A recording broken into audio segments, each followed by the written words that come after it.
Montez said, "Get back, I'll cut her." He flicked the knife, and a cut opened on the girl's slender neck. A trickle of blood ran down to her white blouse. The girl let out a yelp. My gun stayed on target, his face in the front sight. He backed to the door.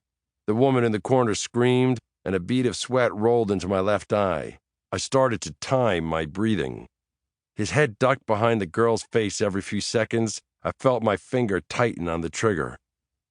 Then the door burst open behind him. Laurie and Hector had their guns on him as well. Montez turned to face them. This time, his voice cracked as he shouted, "Get back or I'll slit her throat!" His back was to me, so I acted. He had threatened a kid. She couldn't have been more than 15.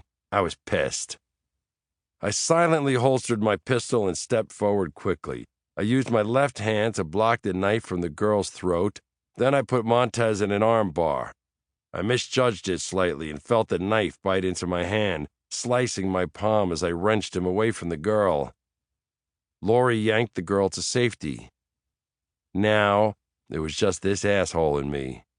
I looked to see where the knife had landed and was shocked to see it was still stuck in my hand. Holy shit. That was it.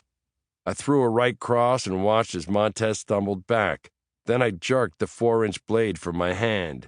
Before he regained his footing, my right knee connected with Montez's head.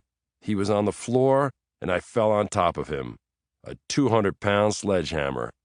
Then I just started to throw elbows and fists into his face. Blood splattered everywhere, some his, some mine. I needed this. Therapy. What the hell? I was only human. Then I heard someone shout, "Mike!"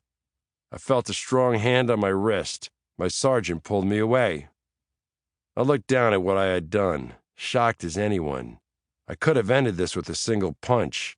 I had lost it. My sergeant said, "Jesus, Mike, we got him."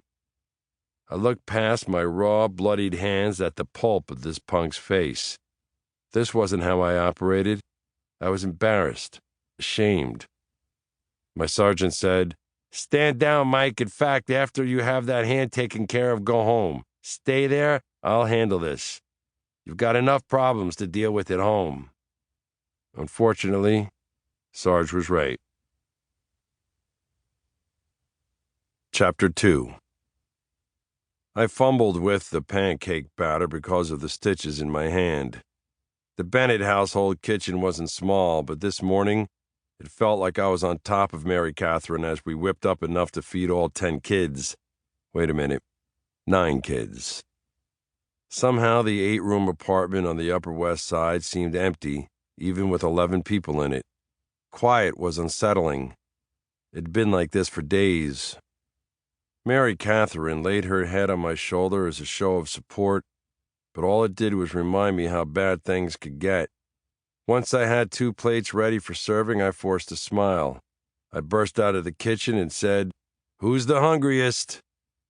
Usually this would elicit a battle between kids going after the first of the food. Today, I got no response. None. Then Trent and Eddie motioned me over like hipsters trying to be cool in a trendy restaurant. After I set the plates down, I winked at Chrissy and pinched her nose. I would have given anything to have one of her smiles at the moment. She tried, God help her.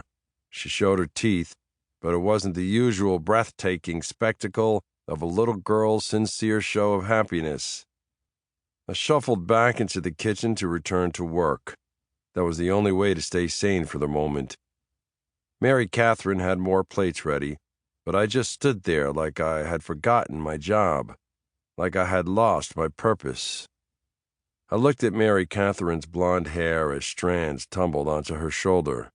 She had told me she learned to focus by helping her mom feed 3 brothers and 2 younger sisters. She was made for this. I still remembered our first awkward meeting, when she showed up after corresponding with my late wife, Maeve.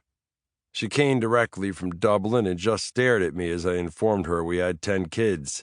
10.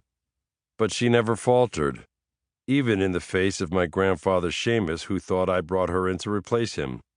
It didn't take long for the lovely young Irish girl to win over my surly grandfather.